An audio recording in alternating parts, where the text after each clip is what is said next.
Emmanuel Macron. Do you have to Why are you siding with the oppressors?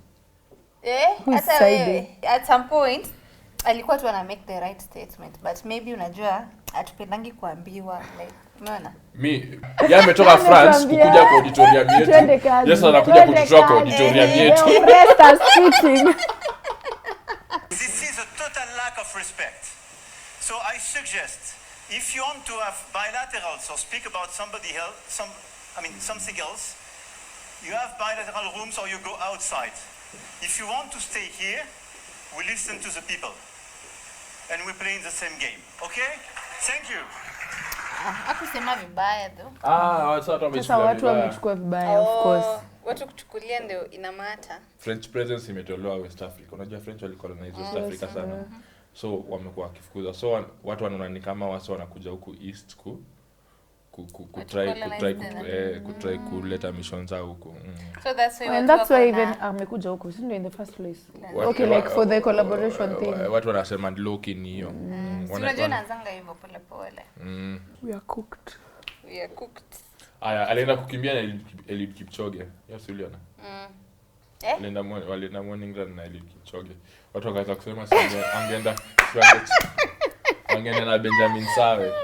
Unajua Benjamin Sawe? Huyo sasa tumjui. Unajua mtu alirana na tu. Huyo wajuzi sasa. So tunasema mbona kwenda na yeye. Tuseme wewe ni president wa France na kuna kelele kwa hiyo auditorium. The best way ya kuapproach, ungeapproach aje differently yenye ingefanya Wakenya waione better. But I feel like MC ndiye anafaa. Yeah? Right? But I think culture, I think maybe ni culture shock. Venye uko kwao, kuko, if maybe someone is talking there, and that's clear decorum, like, you all should just respect mwenye anaongea hapo mbele. So for him, venye alisimama, maybe he ought, I feel like, hata mtu mwenye anaongea hapo already hamumsikizi. So he thought maybe, akiongea, would listen. Hakujua huko ni mambo ingine. So huko side ya Wakenya ama side ya Emmanuel Macron? Do you have to Why are you siding with the oppressors?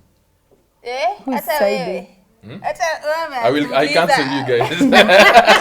Anajua kitu anafanya. Atiwa is siding with the oppressors. I cancel you guys. Unajua kitu unafanya.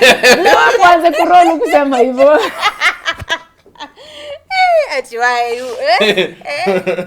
But ni tricky at some point.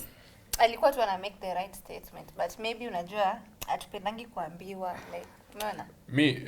I've been in leadership positions na kudeal na watu ni lazima first kwa akili yako na usemanga acha niwaambie wanyamaze, but unafaa kuwa sensitive sana na venye nawaambia.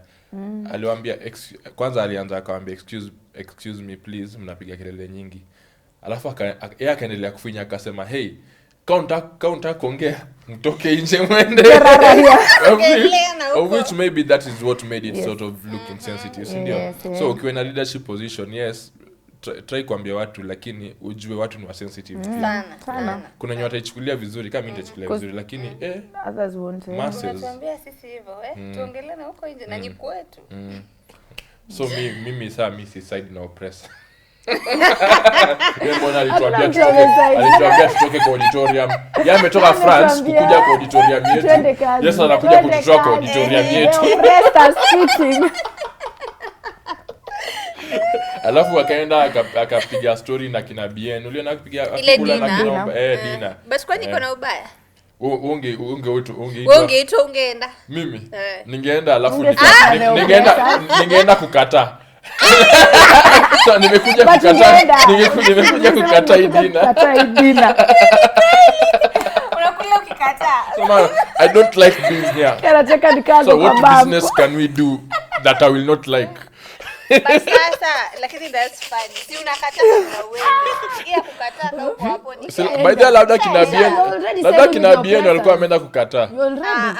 Walikuwa wameenda kukataa.